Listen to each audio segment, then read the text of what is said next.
So today we're taking a look at a vacuum sealer that was sent out to me to try out and test by the brand. The model number on this little unit here is ZKJ01. Now this is a pretty interesting little unit, so I kind of want to take a second to go over how this unit actually works. So when you first get this little unit out of the package, you're going to have the actual vacuum sealer itself, which is extremely small in size. You're also going to get a set of bags in both a small and a medium, like you see here. So the bag sizes on these come basically in a 9x7, that's your small bag, and then you've also got the medium bag here, which is a 10 by 9.5. Now traditionally, what I typically use in my kitchen, and a lot of times, especially if you're doing any kind of bulk packaging at all, is the countertop style, which is kind of the traditional vacuum sealers like you've seen in the past. However, this little unit here hit the market, and I see a lot of practical uses for something this small and portable. So I want to take a second and kind of go over that here for you real quick. Now, if you're new to vacuum sealing, there's a ton of different things you can vacuum seal. And in fact, I find new uses all the time that come in extremely handy for me. But what I really like about this unit here is the fact that it does take up very little space. It's super mobile, so you could actually throw this in like a backpack for that matter. Now, why would you want to do that? Let's put this in a few different scenarios. If you do a lot of camping and you want to be able to vacuum seal your stuff while you're out camping, this would be a lot more practical to take with you than one of the traditional benchtop units that take up a lot of space and actually weigh a little bit more. Also, something else that I like to do as well is I will vacuum seal my 3D printer filament as well. So if you are in the 3D printing world and you have something like this, maybe you don't want one of those big traditional setups in your office or wherever you do your 3D printing. Something like this would be easy to throw in a drawer, and then you could vacuum seal and keep your filament in little bags like this, which they make 3D printing bags specific for 3D filament. So this is something that you'd have as an option at the same time.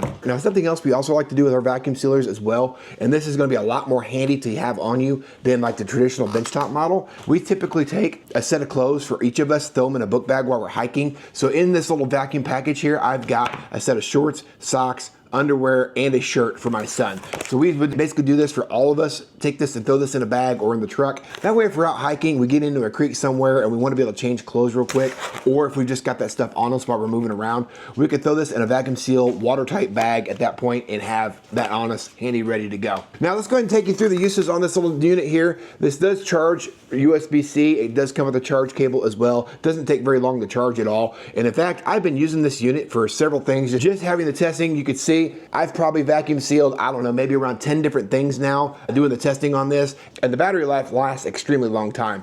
But basically all we're gonna do is when we take our vacuum seal bag, and you don't have to use their specific bag, as long as it's got a flat surface that the rubber tip on this unit can actually seal to, you'll be able to get a seal on that. Now this actually does have two different settings you can set this to. So it's basically if you're wanting something that's a little bit more delicate and you want to vacuum seal like maybe bread, berries, something like that, you can change the suction rating from 60 to 80 kPa, just depending on what it is you're wanting to seal down. That's gonna prevent you from either crushing a very delicate item like a piece of bread, or if you want that super tight seal like I do on my 3D filament bags, you can set that to 80 and it does a really good job. Now, something that also that you want to keep in mind on these units if you've never used one before is you have to worry about any kind of juices inside the bag sucking up through your little plug right here into the unit. So if you've got something that's been sitting in the fridge for a while and you wanted to reseal the bag, here's a little pro tip for you. Essentially, I've got my package of drumsticks right here. This is all thawed out. This is gonna be dinner for tonight.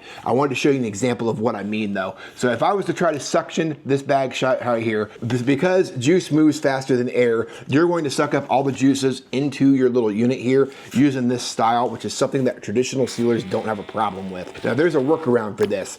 Instead of sucking all the juices up out of this plug and essentially ruining your unit, what you can do, you can set this bag in the freezer, let that sit for 30 to maybe 90 minutes or so, kind of pre-freeze the item. So essentially you're gonna be locking those juices in to where they won't flow out faster than the air at that point. And then I'll be able to actually suction this bag down and I can put this back in the freezer long term if I needed to do so. I wanna go ahead and show you how this unit actually does work. So what I've got here is a package of brats, and all I'm really doing is I'm wanting to get these back in the freezer. These are completely frozen, but they had lost the seal in the bag they were already in, and before these things get freezer burned, I wanted to go ahead and put this unit on here and show you how this works. So basically, once we're ready to seal up this bag here of brats, what we'll do is we'll take this little clip right here, which you can basically run right down your zipper bag here, and that will lock everything down, make sure that part there is airtight.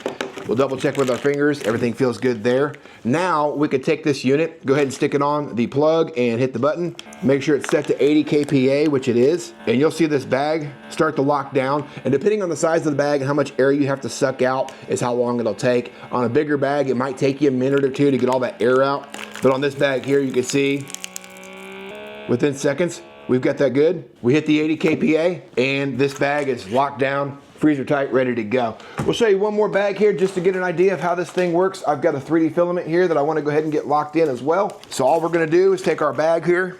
You can hit your button. And because this bag is just a little bit bigger in size than that package of brats was that I just did, it does take just a hair longer to lock this one down. But you can see this bag starting to suck down, getting all the air out. And then here in just a second, this thing will be packed tight, ready to go. I can put this back in storage with my 3D printer until I'm ready to use this particular filament again. And then as you're watching your screen here, you'll see your number start to move. That's gonna let you know we're getting close. So we're watching that number climb. As soon as it hits the 80, it'll shut itself off and we'll be ready to vacuum seal the next thing.